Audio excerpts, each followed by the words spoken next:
mentioned something as worthy goal. So, how do I know that the goal that I have set is worthy for me?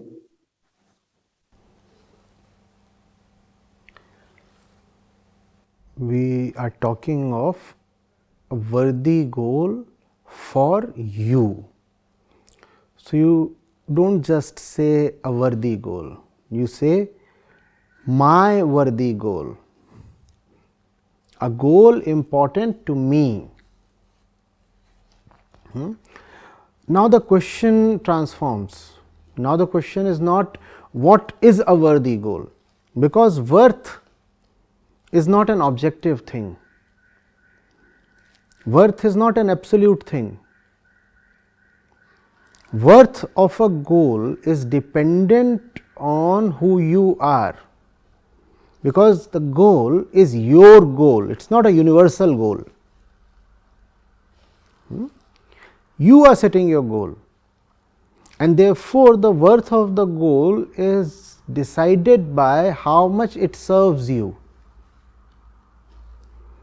But before you know to what extent the goal is good for you, you must know who you are. That is why being precise with the language is important. Do not just say which goal to choose, say what goal is best for me. Bring yourself into the picture, because all this activity is very subjective. Remember that it is all for you. Remember that it is not a universal or a social thing. You have a life to live, therefore, you are setting a goal for yourself. You have a life to live, therefore, you are setting a goal for yourself. Now, if life is already all right, I am talking of your life. Now, if your life is already all right, why must there be a goal?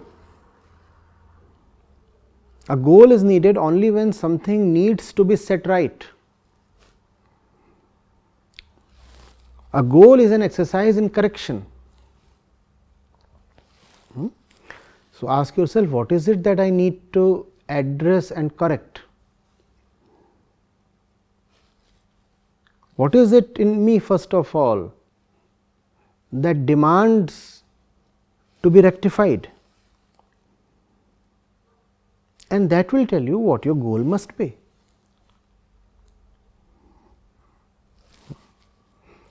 Most people choose their goals in a very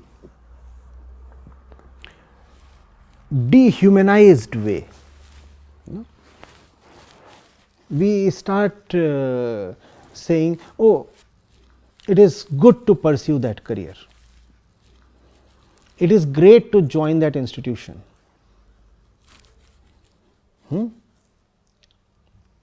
That country is good to settle in.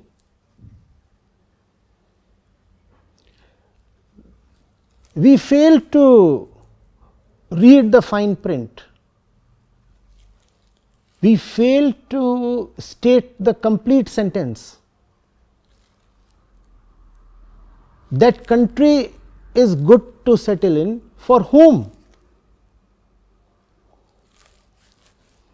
That profession is good for whom? Now, this question we do not answer, because this question will demand self knowledge. This question will mean you must know who you are, what your current state is, and that is a dangerous thing to know often, because we like to keep ourselves in ignorance. Ignorance offers benefits.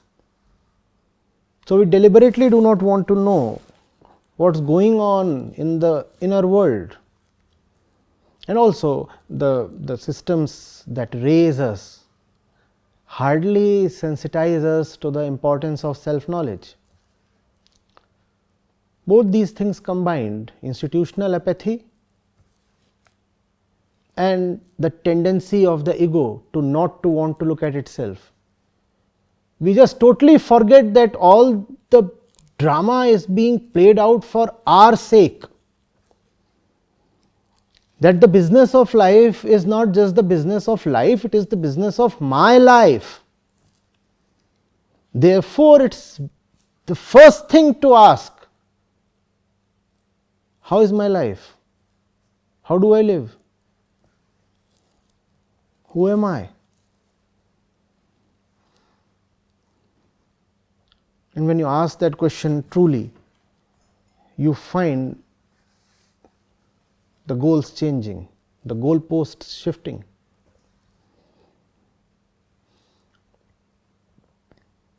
You might find that you indeed do need to act and rush towards a goal. But the thing that you are rushing towards is hardly a worthy goal for you. You see, you go to a supermarket, for example, right? There are so many things kept there. Or you go to a shopping mall, there are so many shops there, right? Shops selling diverse stuff, right?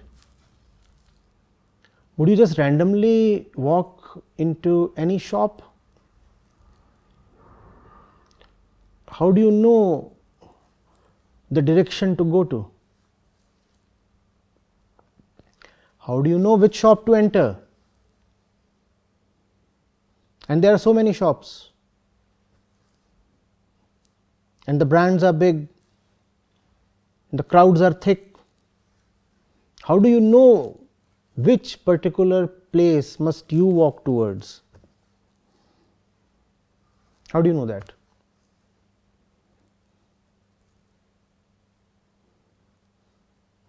Now you have an interview tomorrow and you need a shirt, a new shirt, right? Would you walk into a spa? No, sir.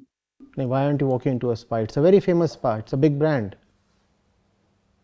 Sir, I'll take the direction based on my requirements. My requirement. Do I know my requirement? To know my requirement, I have to know who I am. No? Yes.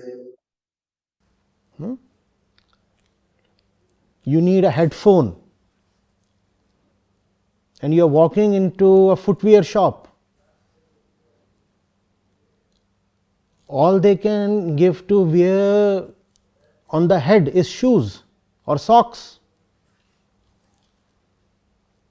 Would you wear socks on the head?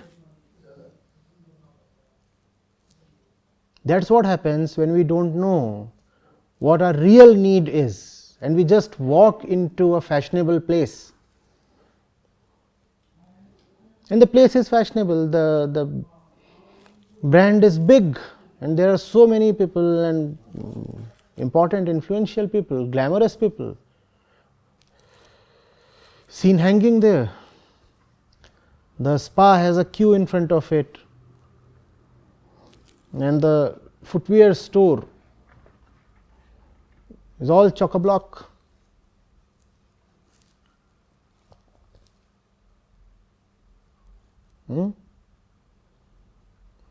Reflect on your life.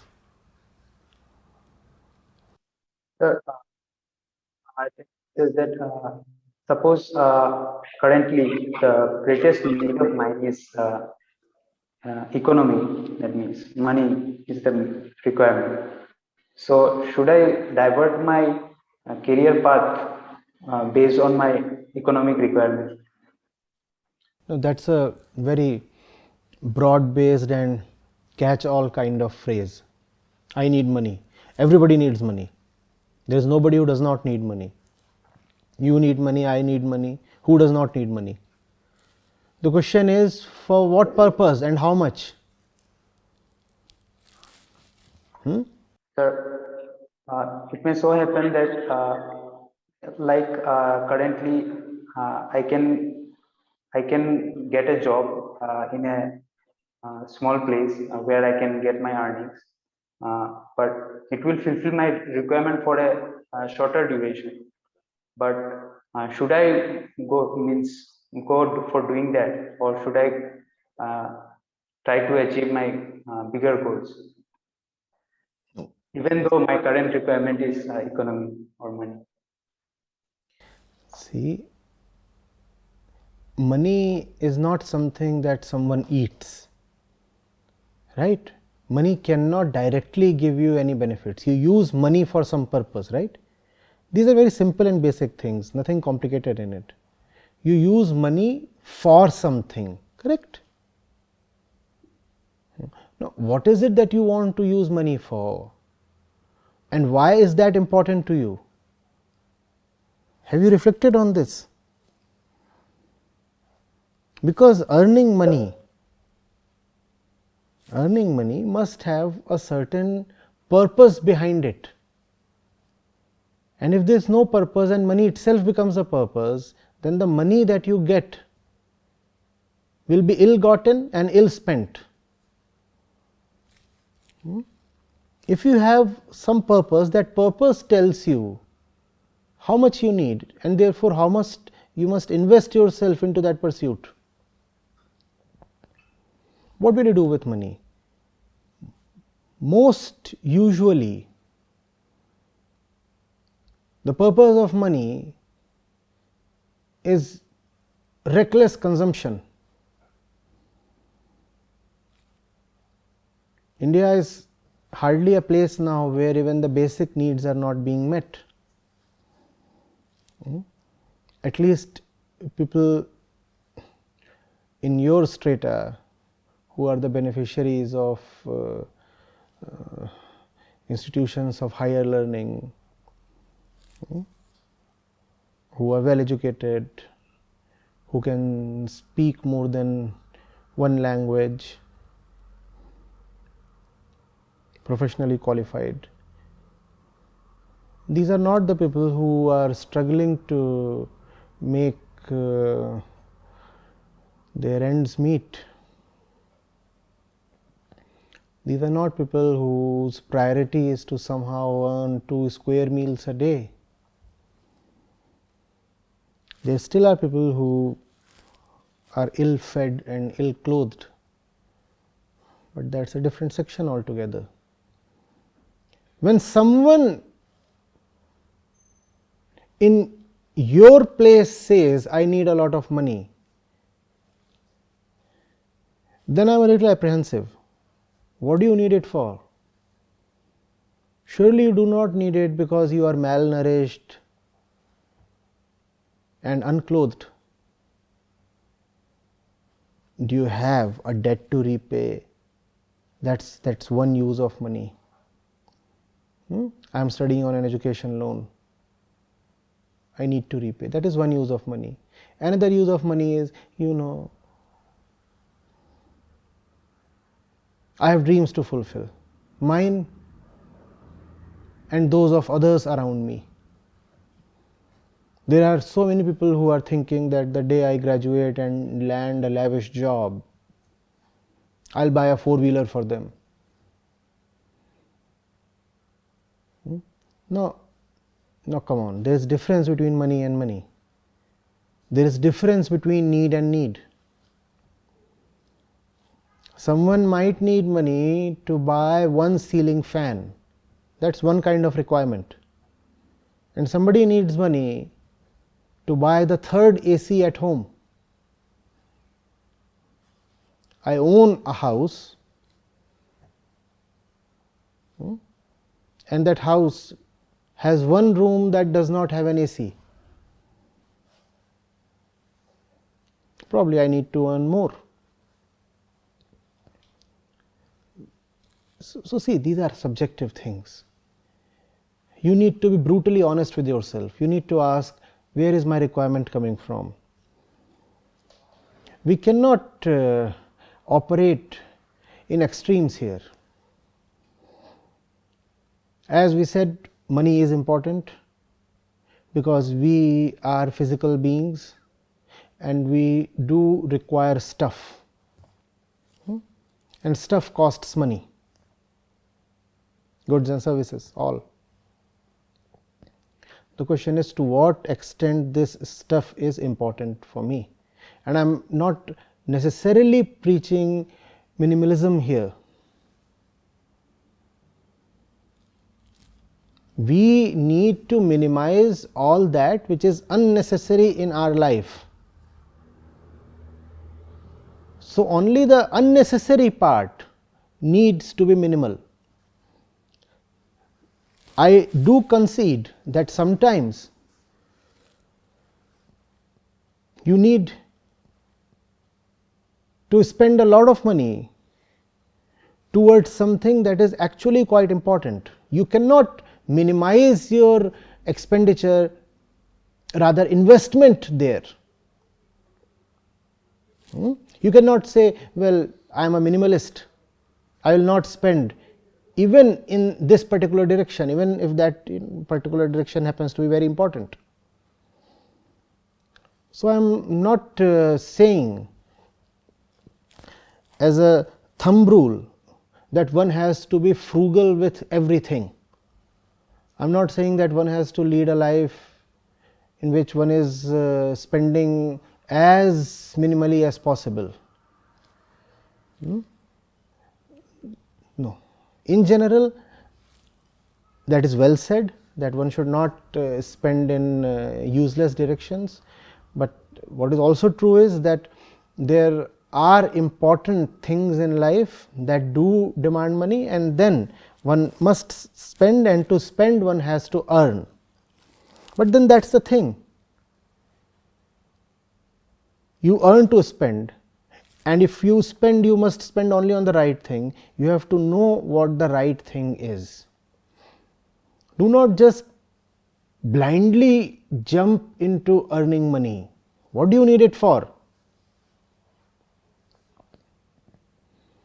Today, for example, a good mobile phone, I see these ear things you are wearing, is not really a luxury. If someone says, I need X thousand rupees to buy a better phone for myself, fine, please proceed. But then there are people who keep changing their phones every 6 months.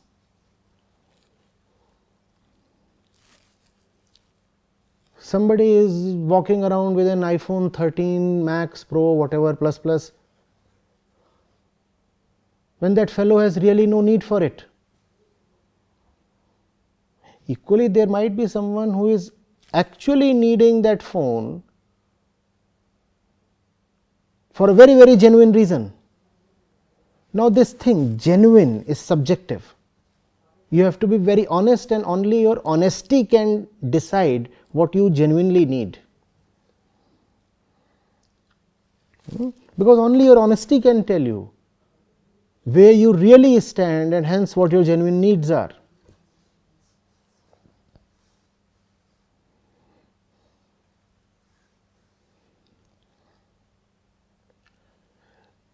I can kind of visualize your situation. You see, there are a lot of students coming from quite humble backgrounds who gain admission into institutions of professional learning, and this is the quandary that they face when they are about to graduate. To what extent must I make money my objective? Because they have not been in a heavily moneyed environment all their life, and on their shoulders they carry the burdens of often their entire ecosystem, not only their family but also the extended group of relatives, even sometimes the entire community. So, for example, this fellow Anand, let us say, or Rakesh, or someone happens to be the first fellow from our family or community to go to an IIT, let us say. Now everybody is eagerly waiting, eagerly waiting. When will Rakesh graduate? And in that wait, is actually a lot of implicit greed. I am just being factual, The day he will graduate, he will bring a lot of goodies to us. Well, prima facie it sounds cute. Your nephews, your cousins and brothers and sisters and friends and some old people at home, they are waiting. Oh, when will he get that fabled job, that coveted job, that job offering X lakh rupees per month? And some little sister at home is saying, the day bhaiya gets that job, he will bring me that fancy mobile phone.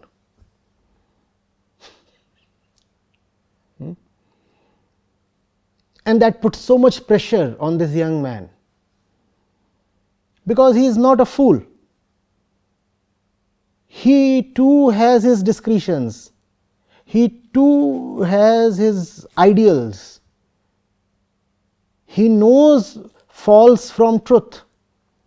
He does not want to sell his life just for money. But there is so much weight of expectations now.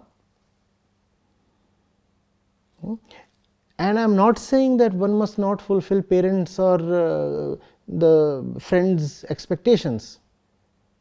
But you see, it is one thing to, let's say, gift your younger brother a bike because he needs to travel distances and he has been so far bicycling. 10 kilometers he travels on bicycle every day, 15-20 kilometers. So you see that it's a genuine need that he must have at least 100cc bike. So you, with your first salary, you gift him a bike. That's one thing. But it's a totally different thing to gift the young one a 1.5 lakh rupees phone because he would love to play games. These are two things that you must learn to differentiate between.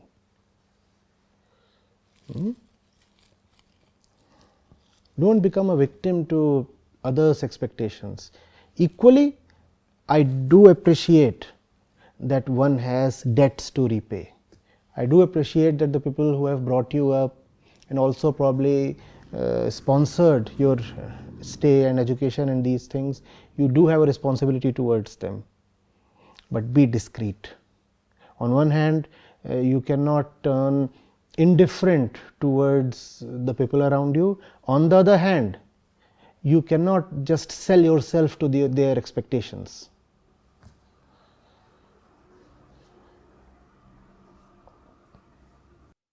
Sir, how to make the people that are dependent on me understand the things that you have exactly said right now, that I have a better, bigger goals to achieve. Great, great.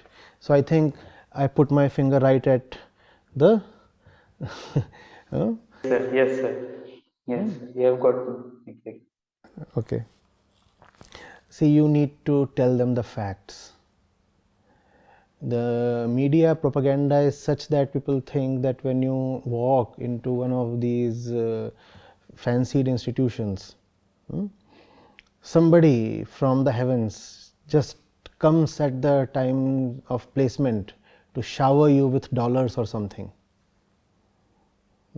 And that's the kind of news the media loves to cover, and especially in small towns the craze is mind boggling. And the coaching industry and many other vested stakeholders, they add fuel to this fire. So there would be the photo of a youngster who still does not even have a full grown beard, and on the top of that pic would be written, baby Shashank from IIT whatever gets a rupees 200 crore offer. and baby Shashank is actually looking just 2.5 years old, and it's all so very fairy tale-ish, no? Baby Shashank getting a rupees 2.5 crore offer, and everybody goes gaga, baby Shashank. Tell them it is not that way. Tell them that this is just the first step in a journey, and the kind of things that you read about in the newspapers, they are glorified and exaggerated exceptions. Not everybody lands that job. In fact, very few people get those kinds of offers. That's first thing. So the expectations are kept realistic at home. You must tell them that even from these fancied portals, a lot of students still end up unemployed, and that is the reality. But no one wants to tell that at home, because it would be such a letdown. What are you talking of? Unemployment even in a campus like yours? Yes, it does happen, and it happens regularly, happens every year. It's not that the ones who are left unemployed are lesser students or less deserving candidates. It just happens. That's the state of the economy. Then again, you must tell them that not all jobs are alike. There are great jobs that don't pay so much, and there are very mediocre jobs that pay a lot but will suck the life out of you. And if your parents and others love you really, they will not like to imagine you lifeless, or would they? You tell them that there are these jobs these days available in the so called hot sectors. They'll pay me lavishly, but the profile is extremely mediocre. Ask your parents or ask your younger sister, do you want to see me in that role? Though I'll earn a lot of money for myself and for you, dear sister. Do you want me to be there? And if they love you, they'll say, no, we don't want to see you there. We would rather see you doing something that fulfills you, even if it fetches a smaller bag. These are the things that you must very honestly and openly discuss with the stakeholders at home. Otherwise, the glamour of money is just too much, and it can become very unnerving for you. In my placement days, I have seen placed students lying over phone to home. Those days the mobile phone was not so much in vogue, so there used to be this PCO, right? And after the placement round, there would be a lot of students at that PCO. And I know how much this fellow has just secured. And he is telling his papa, 8 lakh ka package, 8 lakh ka package, 8 lakh CTC. I know for sure that his is a 5 lakh thing. Now, why is he saying 8 lakhs to papa? Because papa cannot accept anything less than 8 lakhs. Because papa is convinced that anybody who goes to an IIT or IIM walks out a billionaire.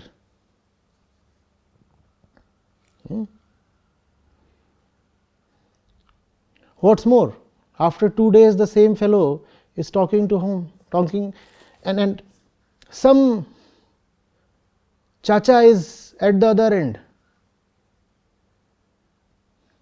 and chacha is congratulating, beta, well done, you have a great 12 lakhs package. He told papa 8 lakhs, papa told chacha 12 lakhs. And chacha will tell somebody 16 lakhs. And the dowry will be proportionate. It's just that when the girl will come and ask for 1 lakh at least every month, then this fellow will have nothing to do except job hopping. Even in that 5 lakh package, 1 lakh was towards transportation. The company is providing that free of cost. And some food coupons are there. Even that is included in CTC. And the space that you will occupy in the office, even that is included in CTC. You see, our office is at Marine Drive and real estate is very expensive there. And the entire day you will be parking yourself over X square feet area. So that too goes towards CTC. And then there is some amount that you will get if you complete 5 years in the company. That too is included in the CTC.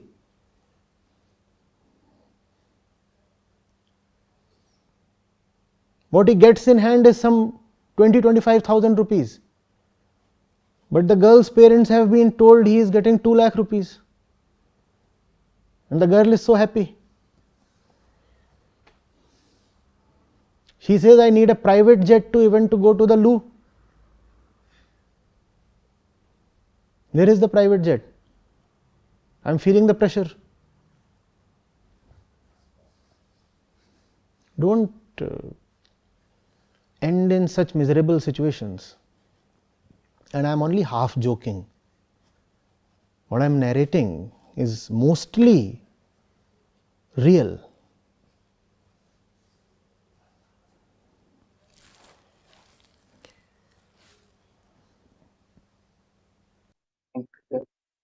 You have got me exactly. You have got my situation as well, and I'm really happy with your answer. Thank you, sir. Pranam Acharya ji. I think so. My follow up was a bit towards the previous questioner's question. I hope we have not drifted too far. When you were talking about picking up the right things and being very careful at picking up the right things, I feel that I try to pick up the right things, and as I inch closer towards the moment of the final picking up to do, I see more and more cons of that right thing. Suddenly things that were not visible to me before, in all those months when I was preparing to pick up the right thing, they suddenly burst forth. And so to take your example of that shopping mall, and I needed to pick up a shirt for the interview, but I ended up with this. So that's literally I'm inching closer and closer to that shop. So when I'm at the entrance, I'm determined to go to that shop. But as I go closer and closer, let's say it's on the second floor, and I take the elevators and I'm looking around and around, and then at the very last moment, I, sort of try to enter the wrong shop. And sometimes it's too overwhelming, and no amount of reminding myself of the mother suffering sort of stop, and there are a lot of misgivings at that time. So how to deal with that? You have to just continuously strive. There is no other way. In spite of participating in discussion, and irrespective of how much you weigh in on these things, you'll still end up making the wrong choices many a times. The only saving grace is that the frequency of the wrong choices can reduce, and the time that you take to bounce back from unwanted places can reduce. Yeah. And so therefore the progress will be incremental, and you must not ask for much more than that, right? Because asking for more than that displays an ignorance of our human condition. You see, we are so deeply in the muck that expecting a quick redemption is just too much.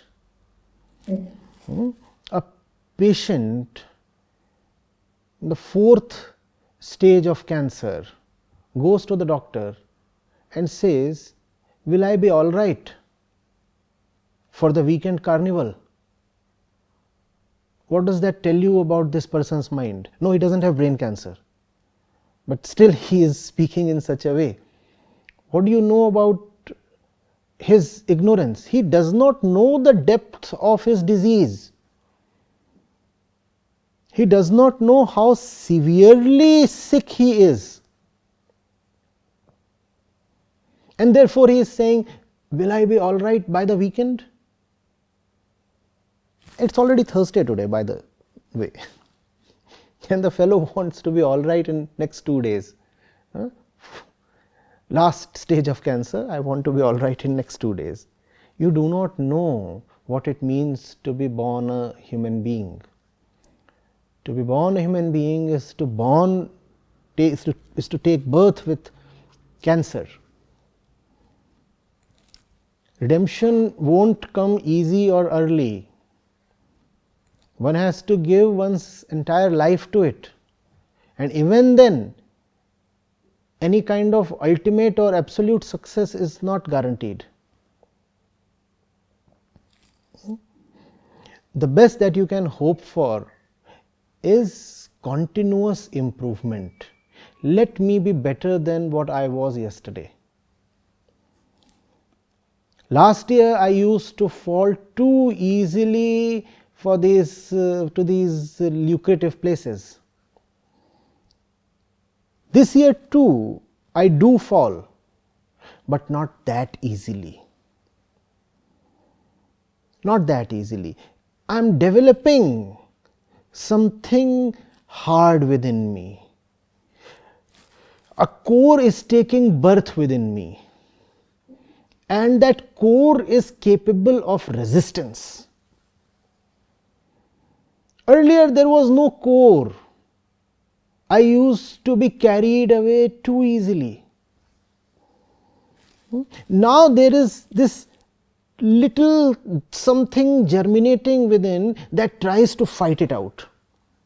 Well, it loses most often, but doesn't matter. Something is taking birth at least. Are you getting it? If you demand success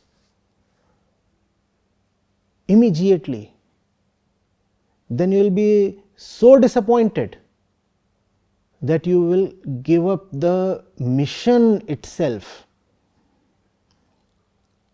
because the mission is so important and so impossible that demanding quick, early, easy success is just hyperbole and quite amusing rather. Somebody comes and says, "I have succeeded." Don't you know how blatantly he is exaggerating? Yes, so remain humble and celebrate every little success. This war is so, what do I say, so badly rigged already, that any teeny weeny success that you get deserves to be amply celebrated. It's like a featherweight against a champion heavyweight. Even if you manage to land one good one, a nice punch on the other's nose,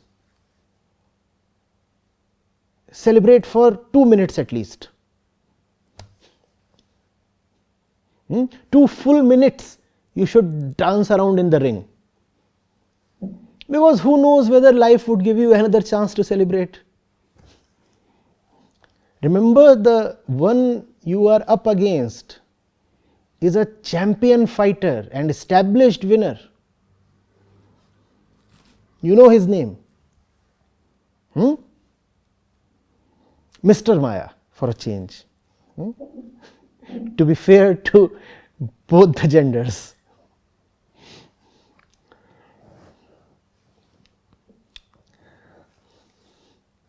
All right.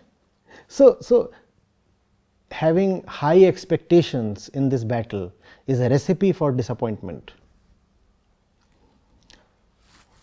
Fight hard,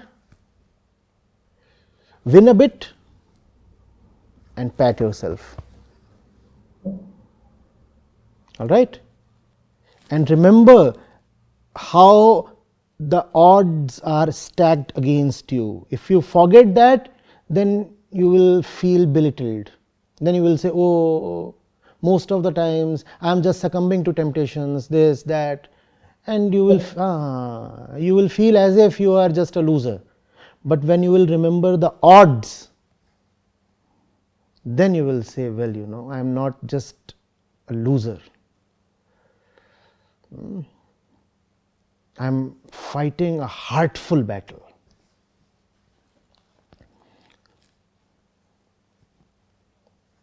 So, sir, a thought comes to mind. So, you were saying that, you know, others measure success. Let's say they have an opinion about you should go and settle in another country or you should follow this profession. So, I call it the wisdom of the crowds. Yeah. So, is Mr. Maya the wisdom of the crowds? Yes, of course, you see. That's the way he operates. He sits within all of us and gains strength and ratification through the things that we have in common.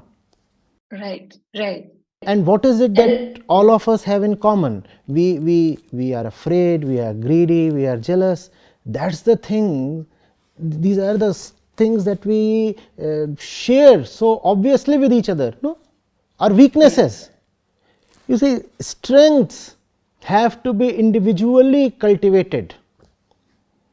But these shared weaknesses we are born with. So this shared kind of fate that we all are born with, that is Mr. Maya. Obviously, he sits in our bodies.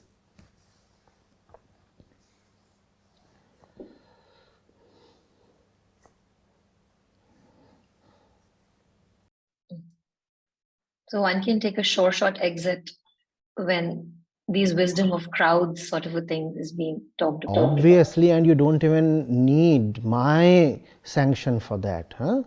Obviously. Thank you. Thank you, sir. Sure.